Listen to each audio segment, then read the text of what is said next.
WCBI News at 10 starts now.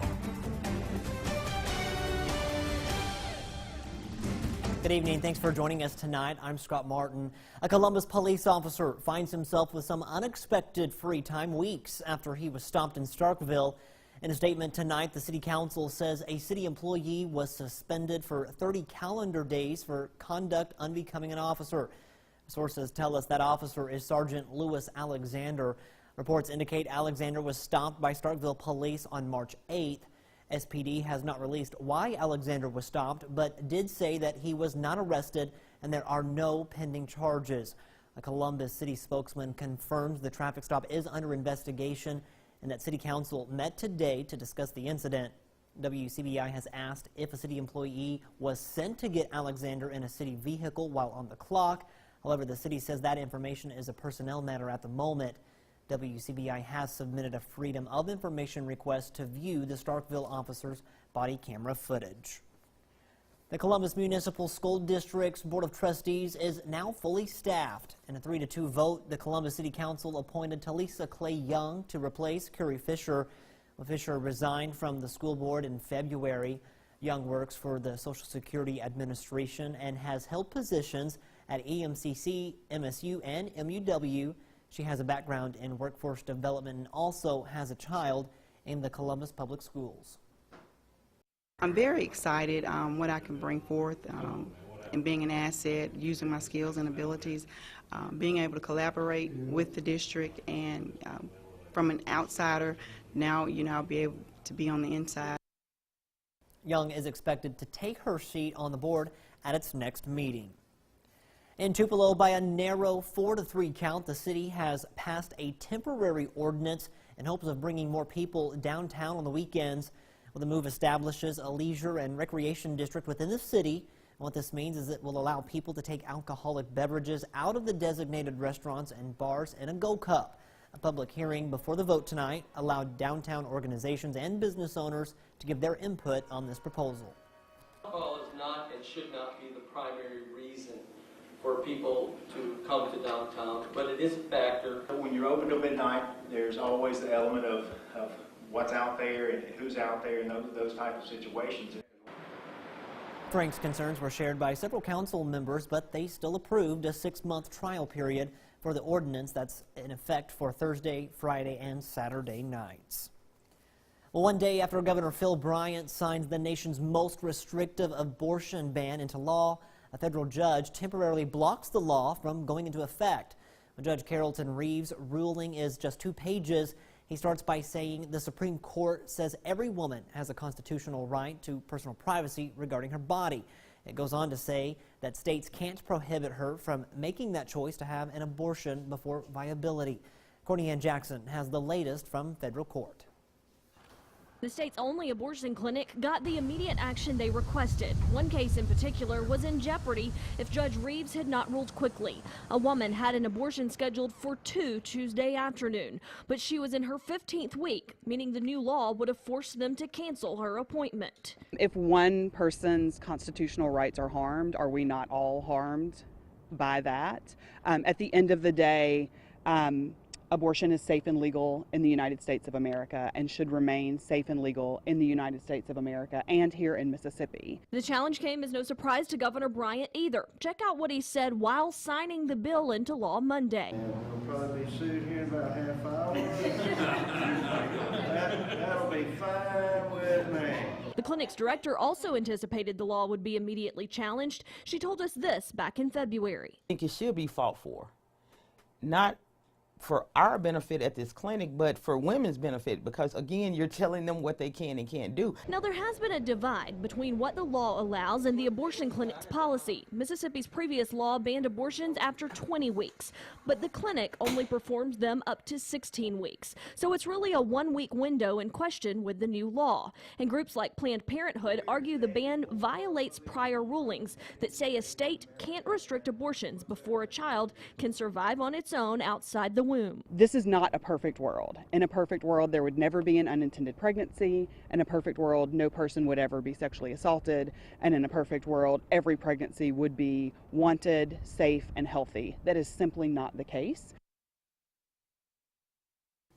That was Courtney Ann Jackson reporting. The law will be blocked for 10 days while Judge Reeves decides whether to extend that through the rest of the legal fight. Well, time now to get a first look at our forecast with Chief Meteorologist Keith Gibson. Keith, a little chilly out there this evening. Oh, it's chilly. It's the first night of spring. It feels like winter out there. Earlier today, though, look at that double rainbow in Vernon, Alabama. We had a few passing showers. Those are on the way out. Those clouds are beginning to thin out, too. We still have some of them, but clouds are thinning now, and temperatures are already down into the upper 30s in Corinth, low and mid 40s elsewhere. Down into the mid 30s tonight. Frost is possible here as those winds slacken off. A lot of sunshine on Wednesday, back up to around 60. Winds from the northwest at about 10 to 20, so a blustery type day. 50s and 60s in the region. The full forecast in just a few minutes. All right, thanks, Keith. Well, uncertainty surrounding the future of Pickens County schools is fueling rumors of consolidation and closures. Victoria Bailey was in West Alabama today talking to school officials in an effort to separate fact from fiction.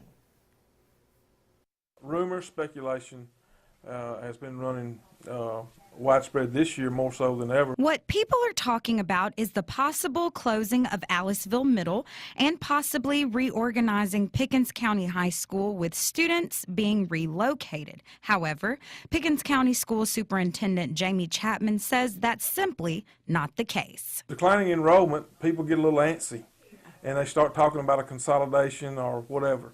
Our board has had no consolidation discussions, and we will look at the data, and we will talk to the public about it in the community meetings. We'll try to put some fears to rest. Aliceville City Councilman Terrence Wyndham says the fear came from one of the community's State of the School meetings the district hosts throughout the year. On March the 12th, we had a meeting with the Pickens County School Board. They were doing their roundtable where they go to each school, and they were explaining some different scenarios. Some of those scenarios included eliminating the middle school, and that's what a lot of the citizens are concerned about. The district is under consent decree of Lee versus Macon, which addresses desegregation of schools and requires the district to present any decisions regarding consolidation or redistricting to the Department of Justice for approval. We're to that point in Aliceville of what we would be allowed to do, and it's basically driven by the number of 250 kids. When you get under 250 kids in a school population, you're not very efficient with resources and spending, and your per pupil costs rise greatly. And at Aliceville Middle School, we're at 240 this time. And at Pickens County High School, we're at 220. So we're going to have some difficult conversations.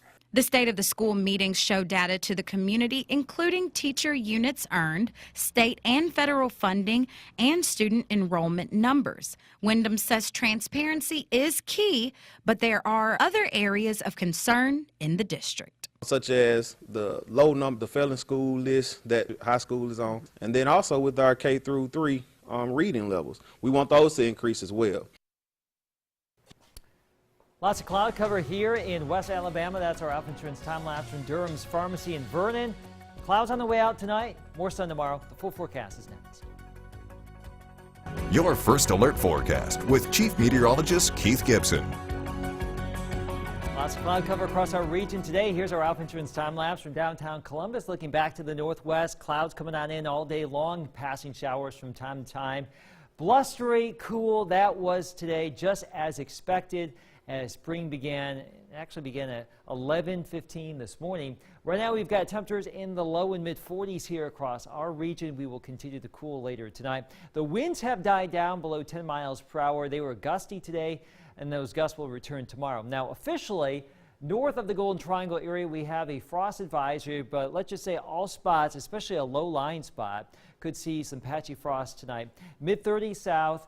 Low 30s farther north, so maybe the better chance for a light freeze across the northern tier of the area. And we're going to do this again tomorrow too, so if you dodge the bullet tonight, you may have to cover those plants again tomorrow night. And for our Wednesday, mid-50s north to around 60 in the south. Winds still from the northwest at about 10 to 20. We were programming weather radios today at the Kroger in Columbus, and there's Daniel. He stopped by with his family. had to take a picture right there, and we love seeing our friends stopping by the booth here. We were talking about severe weather, programming those weather radios to make sure you have some multiple ways of getting the warning information. And look at this, the storm reports from yesterday. Those storms started east of New Albany. They rumbled all the way through Alabama into western Georgia. A lot of hail, big hail, and tornadoes across the region here over the last 24 hours. But that system is now kicking off to the east. The northern part of it will actually produce a pretty good snowstorm across New England tomorrow. It's already going pretty good there across the Ohio River Valley tonight. And some widespread rain showers here across California will likely lead to more flooding. We are sandwiched in between with high pressure, so things are looking great for our Wednesday and Thursday, even Friday too. We got on the backside of high pressure. That means southerly winds later this week. So cool in the near term, but we're back into the 70s by the weekend. Here's our 7-day forecast. Again, a lot of sunshine Wednesday, Thursday, chilly tonight and for tomorrow night. And tomorrow's actually going to be blustery during the day as well. So that 60 will be a blustery 60 degrees. 64 Thursday, 72 on Friday, mid-70s for the weekend. Pretty good. Another better chance for rain by Monday. Scott? He's a coach's dream. Choctaw County High School mourns the loss of beloved defensive lineman Mo Hardin. And coming up here, the story of the legacy he's left behind. Welcome back, everyone. In small communities, a loss is felt by almost everyone. And that's surely the case today in Choctaw County. Early this morning, Choctaw County High School senior Mo Hardin passed away after complications following a liver transplant. Our Parker King talked to Mo's coaches and teammates today. Emotions swept over Choctaw County High School as students and faculty were informed early Tuesday morning about the passing of senior Mo Hardin. There's a deep hole to fill in this school and this community as a result of this. For us to understand what Hardin meant to this student body, we talked to some of those who knew him best, his teammates. He put a smile on my face every time we practiced, every time he was on the field. It's a sight to see when you get to play with such a great player like that. He was a wonderful person, you know, always had a smile. He encouraged people to do better. Hardin was a part of the Ware-Ackerman consolidation 5 years ago, but never played for Ware. He spent all 4 of his years here at Dale Davidson Field. In his senior season, Hardin led his team in both sacks and tackles for loss. I never even saw, you know, a person like him before. Like, defense, amazing. He was by far one of the best linemen we've ever had come through this county, I believe, because he had so much heart and just so much dedication to what he did. From the time Hardin was hospitalized for his liver transplant to only a short time before he passed, head football coach Ben Ashley said Mo was still Mo. He never lost faith. When I got to go see him 2 or 3 times in the hospital, he always had this very electric smile, and he could fill up a room with it. Through Ashley's near 20-year career as a coach, he's made a point of giving a small speech to all of his players. One of the coolest things about football is it allows people's paths to cross that might not otherwise get to. And I'm very thankful that I got to cross paths with Mo. For the seniors, they say Hardin's legacy will live on through the younger players he inspired. Everybody looked up to Mo. You know, Mo set a great example. He's all just going to be in our heads all day and all for the rest of the school year. I mean, we're never going to forget him. It's going to be more than a miss. In Choctaw County, Parker King, WCBI News. Our thoughts are definitely with his friends and family. Funeral arrangements have not yet been set for Hardin. Well, Mississippi State has their first spring practice with new head coach Joe Moorhead. That and highlights from MSU Men's Hoops next in sports. Here's WCBI Sports with Robbie Donahoe. Well, straight to the highlights we go. Mississippi State was 1 win away from playing in Madison Square Garden, taking on Louisville tonight in the NIT quarterfinals. First quarter, Bulldogs screening the zone. Alley-oop! Quindary Weatherspoon climbing the stepladder for the slam. Bulldogs had the lead early. They're going to get it right back on this triple from Tyson Carter, who was locked in. And then a little defense to offense here for the Bulldogs. Carter poking it loose. Then Abdul Adu in transition. Xavier Stapleton. Give me all 3 of these. Bulldogs lead 20-12 after the first quarter. Remember, playing quarters now. It's the NIT experimental phase. Look at Lamar Peters just dancing on him. How are you supposed to defend that? Step back triple. good. Bulldogs lead 39-28 at the half. Third quarter, more defense to offense. Q, strip. Q, slam. He finished with a double-double tonight, 19 points, 14 rebounds. And then more Lamar Peters. Oh, don't do him like this, Lamar. Oh, he did him dirty. Look at the pass to Eric Holman. What Mississippi State team was this, y'all? 79-56. Start spreading the news. State's going to Madison Square Garden to play in the NIT semifinals next Tuesday. All right, switching gears to football. The first spring football practice of the Joe Moorhead era is complete at Mississippi State. The Bulldogs took the field for their first football practice of 2018. Nick Fitzgerald was back on the field. There you see Kylan Hill running. Fitz's right ankle heavily taped, but still went through the normal individual drills. Early enrollees Stephen Guidry, Wap Jason, West Point's own Marcus Murphy, who you see right there, enjoyed their first practice wearing the maroon and white. Fletcher Cox also taking in the practice. This Saturday's practice, by the way, at 11:15 a.m. will be open to the public at the Seal Complex. It will be the only open practice for fans to view before the annual maroon-white spring game. Here's the new head coach on his first practice and how his guys performed. It was good. It was exciting. After a couple months of focusing on recruiting and winter workouts and getting everything organized from a structural standpoint and organizational standpoint, it felt great to just get back on the field and coach and get an opportunity to see these guys in our system and start teaching. I thought the execution and the learning was good. We talked about preparation, effort, and execution. I thought the coaches did a good job providing the information to the kids in the meetings and them coming out and applying it on the field. Now, there were some assignment busts in all three phases, but that's to be expected. But for, like I said, day one with a brand new offense, defense, special teams, we'll look at the film and clean it up. But I thought it was a very positive first day and something to build off of.